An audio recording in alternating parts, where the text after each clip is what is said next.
Now, what's Allah's response? What does Allah want you to do? What does Allah want me to do? What does Allah want every young man and woman in this community to do? He says, وَمَا تُقَدِّمُوا لِأَنفُسِكُمْ مِنْ خَيْرٍ.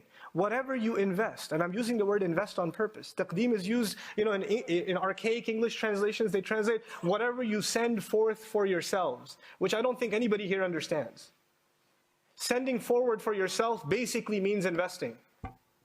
When you put money in a business, then you don't get the money back right away. You'll get it later on, meaning you sent it ahead.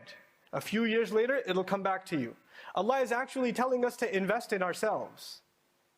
Not just in terms of the akhirah, which is obvious, but even in terms of dunya. There are things you need to improve about yourself, and you will see the gains of that later on in life. So where do I begin? Akhi, I want to learn Quran, I want to learn tafsir. Why don't you start memorizing Quran? No, tell me, how do I learn everything about Arabic? Okay, well, why don't you start with memorizing the Quran a little bit? No, give me something more elaborate. I need something more exotic. You need to invest in yourself. You need to put some time in for yourself. And when you do that, and Allah says, لِأَنفُسِكُمْ مِنْ خَيْرٍ. This min is for tanawwu'. What that means is any kind of good. Don't underestimate the good that people do in a community. Don't underestimate the good that you're capable of.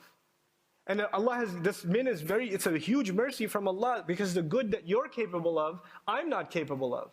And the good that I'm capable of, you're not capable of. The opportunities that Allah gave you, He did not give me.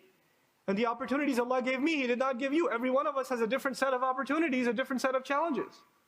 And we have to make the most out of whatever life Allah has given us and find a way of doing some kind of good for ourselves and for other people. And if you can focus yourself on doing something good, and you will find with Allah. تَجِدُوهُ عِنْدَ اللَّهِ إِنَّ اللَّهَ بِمَا تَعْمَلُونَ بَصِيرٌ. It's what an eloquent conclusion. No doubt Allah is in full view, especially of what you do.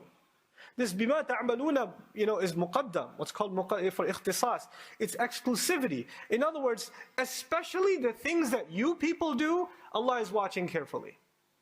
Allah has full view, especially of what you Muslims do. You Muslims are so obsessed about what the kuffar are doing, what the Ahlul Kitab are doing, what their propaganda is, what their attacks are. You're so obsessed with them, and you have no concern about what you're doing. And Allah says, I do not concern myself with what they are doing, I am concerned with what you're doing. Inna Allah bima ta'maluna basir. No doubt Allah is in full view in regards to what you people do.